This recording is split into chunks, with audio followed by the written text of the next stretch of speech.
ఇచ్చారు. ఇప్పుడు అగైన్ మళ్ళీ గంధమల్ల గ్రామస్తులు కూడా ఏదైతే ఉందో ఈ వాళ్ళ గ్రామం ముంపు గురవుతుంది. మీరు వీరారెడ్డిపల్లి గ్రామాన్ని ముంపు నుండి తప్పించడానికి కొరకు ఏదైతే ఉందో 9 నుండి 4.7 కుదించారు. ఇప్పుడు మళ్ళీ ఫర్దర్ ఏదైతే ఉందో హౌ అబౌట్ గంధమల్ల విలేజ్ సహకారం లేకుండా మీరు దీన్ని ముందుకు పోగలుగుతారా? దాన్ని ఏ విధంగా నిర్మాణం తలపెడతామని ప్రయత్నం చేస్తున్నారు? ఆర్ఎల్స్ మీరు దాన్ని గంధమల్ల అర్లియర్ ట్యాంక్కి పరిమితం అయిపోయి దాన్నే బ్యాలెన్సింగ్ రిజర్వాయర్గా తలపెట్టేది నిర్మాణం చేసే ఆలోచన ఉందా? ఏదైనా కానీ ఏదైతే ఉందో దీన్ని నిర్మాణం చేయండి. ఏ విధంగా చేస్తారు ఏంటనేది ఆలోచన చేయండి.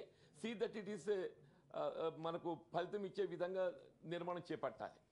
ఇప్పుడు ఏదైనా అధ్యక్ష ఏదైతే ఉందో మీరు గంధమల్ల కానివ్వండి, మల్లన సాగర్ కానివ్వండి, కొండపోచమ్మ సాగర్ కానివ్వండి, ఏదైనా కానివ్వండి, వీటికి అన్నింటికి నీరు వచ్చేది మనకు ఎల్లంపల్లి ప్రాజెక్టుకి నీరు వస్తుంది. ఎల్లంపల్లికి రావాలంటే ఇప్పుడు అర్లియర్ మేడిగడ్డ కాళేశ్వరం ప్రాజెక్టు పరిస్థితి ఏంటో మనం గమనిస్తున్నాం అధ్యక్ష. అసలు ఆ మేడిగడ్డ కాళేశ్వరం ప్రాజెక్టు మనకు ఫలితం ఇస్తేనే ఈ నీరు అనేది మనకు పైకి రాగలుగుతుంది. ఇప్పుడు మేడిగడ్డ కాళేశ్వరం ప్రాజెక్టు ఫలితం ఇయ్యనప్పుడు ఏదైతుందో మీ మల్లన సాగర్ అనే కంతే, గంధమల్ల ప్రాజెక్టు అనే కంతే, ఏదైనా కంతే. కాబట్టి ఎల్లంపల్లికి నీటిని సమకూర్చుకోవడానికి కొరకు ఇప్పుడు ఈ మేడిగడ్డ ఏదైతే ముంపు గురై పియర్స్ కుదించుకుపోయినాయో వాటిని మనం పునరుద్ధరించడానికి చేపడుతున్న చర్యలు ఏంటి? దానికి బదులుతో పాటుగా మనం తుమ్మడిహెట్టి వద్ద ఒరిజినల్ ప్రాజెక్ట్ నిర్మాణం చేసి తుమ్మడిహెట్టి నుండి ఎల్లంపల్లికి నీటిని తరలించినట్టయితే కేవలం ఒక లిఫ్ట్ ద్వారా నీరు వచ్చే అవకాశం ఉంది.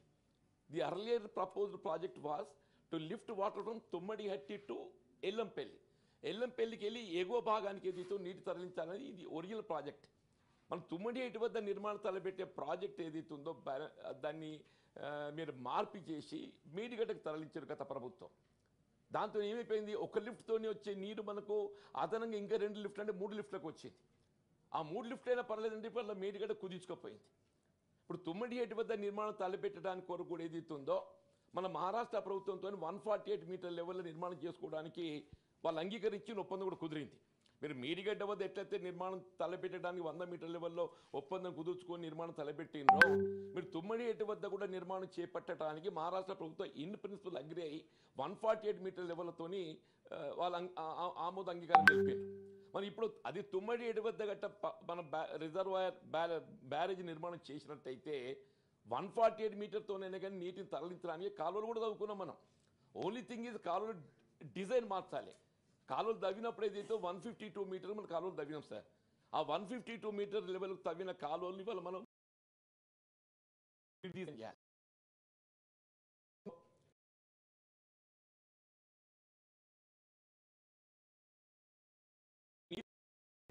ఒక లిఫ్ట్తోనే మీకు ఎల్లంపల్లి నీరు వస్తుంది.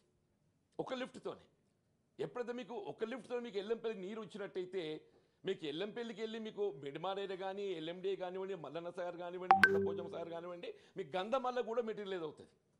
మరి మీకు గంధమల్ల రిజర్వాయర్ మెటీరియల్ కావాలి అని చెప్పాడంటే మేడిగడ్డను దాన్ని పునరుద్ధరించడంతో పాటుగా మీరు ప్రతిగా ఏదైతుందో తుమ్మడిహెట్టి బ్యారేజ్ నిర్మాణం తలపెట్టడం అనేది ప్రధాన అంశం అని చెప్పక తప్పదంటుంది.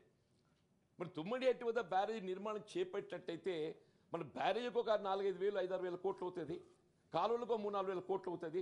మీకు అంత కలిపి 10,000 కోట్ల లోపల ఏదైతున్నదో తుమ్మడిహెట్టి వద్ద నుండి ఒక లిఫ్ట్తో ఏదైతుందో ఎల్లంపల్లి నీరు సమకూర్చినటువంటి అవకాశం ఉంది.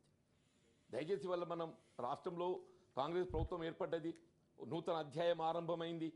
గతంలో వాళ్ళు మేడిగడ్డ ఆ ప్రాజెక్ట్ ఏ ఆలోచనతో నిర్మాణం తలపెట్టో తెలియదు, కానీ ఫలితం మాత్రం ఏదైతుందో మనం ఆశించిన విధంగా పొందలేకపోతున్నాం. మనం అక్కడ ఫలితం ఆశించిన విధంగా పొందలేకపోతున్నాము. ఇవాళ తుమ్మడిహెట్టి వద్ద నుండి ఏదైతుందో ఇవాళ రాష్ట్రాన్ని మనం ఏదైతుందో ఆశించిన మేరకు ఆల్మోస్ట్ 70% ఆఫ్ తెలంగాణ రీజన్ ఏదైతున్నదో తెలంగాణ రాష్ట్రం ఏదైతుందో నీటి సదుపాయం పొందే అవకాశం ఉంది అధ్యక్ష అని చెప్పి అంటున్నాను. వాళ్ళు ఒక విధంగా గత ప్రభుత్వం చేపట్టినటువంటి ఒక ఈ తప్పుడు ఆలోచనతో అసలు ఈ రాష్ట్రం అప్పుల ఊబిలో నెట్టబడటానికి కారణమే ఈ మేడిగడ్డ ప్రాజెక్ట్. ఈ రాష్ట్రం అప్పుల ఊబిలో నెట్టబడటానికి కారణమే మేడిగడ్డ ప్రాజెక్ట్ అని చెప్పి అంటున్నాను. ఇవాళ నేను మీ ద్వారా కోరేది, గౌరవ చైర్మన్ గారి ద్వారా మీరు కోరేది ఏంటంటే, మీరు ఈ గంధమల్ల రిజర్వాయర్ అనే అంశం మనకు ఫలితం ఇవ్వాలి అంటే మల్లన సాగర్ నీరు రావాలి. మల్లన సాగర్ నీరు రావాలి అని చెప్పంటే ఎల్లంపల్లి నీరు సమకూర్చబడాలి. ఎల్లంపల్లిలో నీరు సమకూర్చబడాలని చెప్పండి. ఇప్పుడు ఉన్నటువంటి ఏకైక మార్గం తుమ్మడిహట్టి బ్యారేజీ నిర్మాణం తలపెట్టుకోవడమే.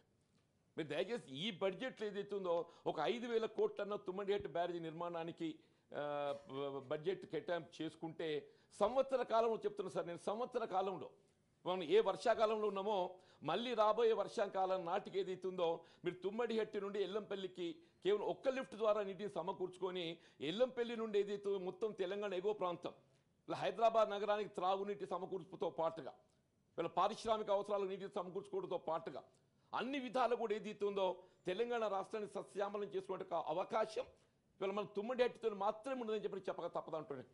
దయచేసి గౌరవ మంత్రి గారు వాళ్ళు వచ్చిన సందర్భం కాబట్టి ఏదైతే ఉందో మరి మీరు ఈ గంధమల్ల రిజర్వాయర్ను మెటీరియలైజ్ చేసుకోవడానికి మనకు కావాల్సిన మల్లన్న సాగర్ నీటిని సమకూర్చుకోవాలి. ఇవాళ మనం మల్లన్న సాగర్ నీరు వచ్చే అవకాశం లేదు. కాబట్టి ఏది ఇస్తుందో మల్లన్న సాగర్ నీరు రావాలంటే ఎల్లంపల్లిని నీటిని సమకూర్చుకోవాలి. ఎల్లంపల్లి నీరు సమకూర్చుకోవాలంటే తుమ్మడిహట్టి మాత్రమే ఉన్న పరిస్థితుల్లో మనకు ఏకైక మార్గంగా నేను మీకు సూచన చేస్తున్నా అధ్యక్ష. ఈ బడ్జెట్లో ఏదైతే బడ్జెట్ ప్రవేశపెట్టబోతున్నారు, దయచేసి మీరు బడ్జెట్ రెవెన్యూ శాఖ మంత్రులు కూడా ఇక్కడ ఉన్నారు.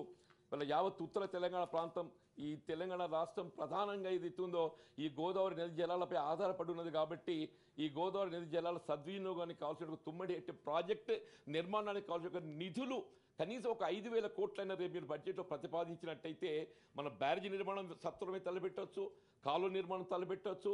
రాబోయే వర్షాకాలం నాటికి ఏదైతే నీరు సమకూర్చునే అవకాశం ఉంటుంది. కాబట్టి దయచేసి ఆ దిశగా మీరు దీన్ని పరిశీలించాలని చెప్పని కోరుతున్నా అధ్యక్ష. మంత్రి గారు ఇంకో ఇద్దరు ఉన్నారు, తీర్మాన్ మల్లన్న గారు మీరు కూడా, కానీ మంత్రి గారు ఒకటేసారి చెప్పండి. సార్ ధన్యవాదాలు సార్. మొదటిసారిగా ఈ సభలో మాట్లాడే అవకాశం కల్పించిన